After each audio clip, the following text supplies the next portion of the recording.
kondisi dan situasi yang melakukan penangkapan terhadap orang yang diduga pelaku BBM.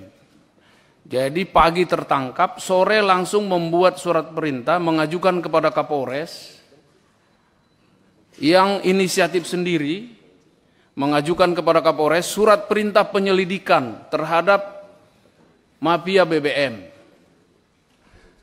Nah, menjadi lucu dalam penelitian para hakim dan pemeriksa bahwa tindakan yang dilakukan oleh Ibda Rudy Soek ini hanya untuk memframing bahwa dia tidak bersalah dan selalu mengakui bahwa tindakan yang di karaoke ini adalah dalam rangka anef kasus BBM. Kemudian selalu mengatakan bahwa karaoke ini adalah tempat safe house mereka gitu, untuk rapat. Tetapi pemeriksa dan hakim disiplin tidak bisa membuktikan itu, dan justru sebaliknya informasi berdasarkan pemeriksaan semua saksi-saksi termasuk pegawai karaoke, manajer karaoke, dan Kasat Reskrim yang hadir, yang pada saat itu hadir, dan 3 polwan ini. Dan mereka disidangkan secara terpisah, secara split, perkaranya di split. Selama berlangsungnya pemeriksaan ini terus, terduga pelanggar Rudy Soek ada dalam pengawasan.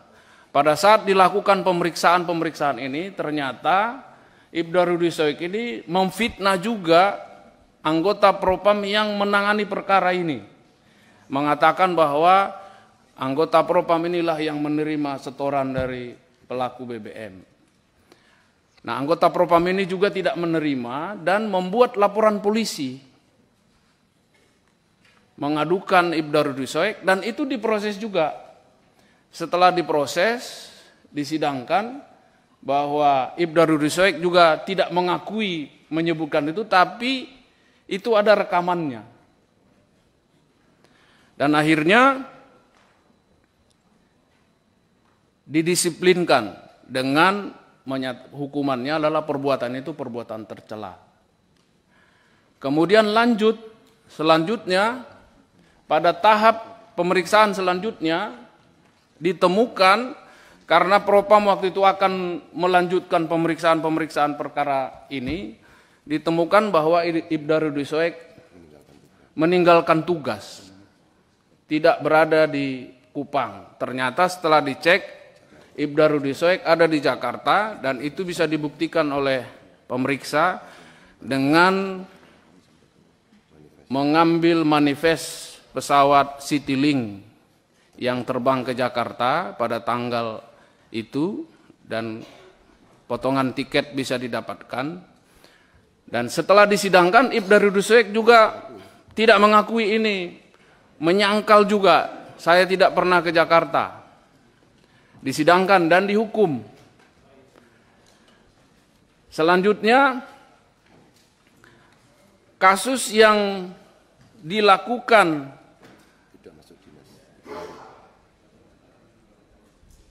berangkat ke Jakarta itu setelah diputus, selanjutnya akan diperiksa. Ternyata dia tidak berada di kantor. Dia tidak masuk berturut-turut selama 3 hari, dan itu akan menyulitkan oleh Propam untuk melanjutkan perkara ini. Dan diperiksa lagi, dibuat laporan lagi pelanggaran disiplin karena tidak masuk dinas selama 3 hari berturut-turut, dan diputuskan itu merupakan pelanggaran hukum disiplin, merupakan perbuatan tercela. Yang terakhir, yang kelima adalah laporan dari orang yang dilakukan polis lain terhadap drum kosong ini, melaporkan kepada Polda bahwa drum saya di polis lain, saya akhirnya usaha saya, nama baik saya jadi tercemar.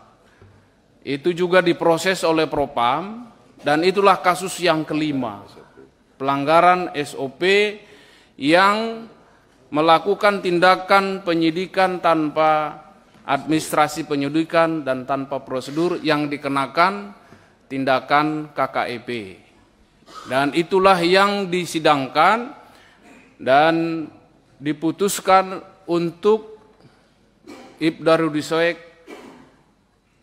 tidak layak dipertahankan menjadi anggota Polri.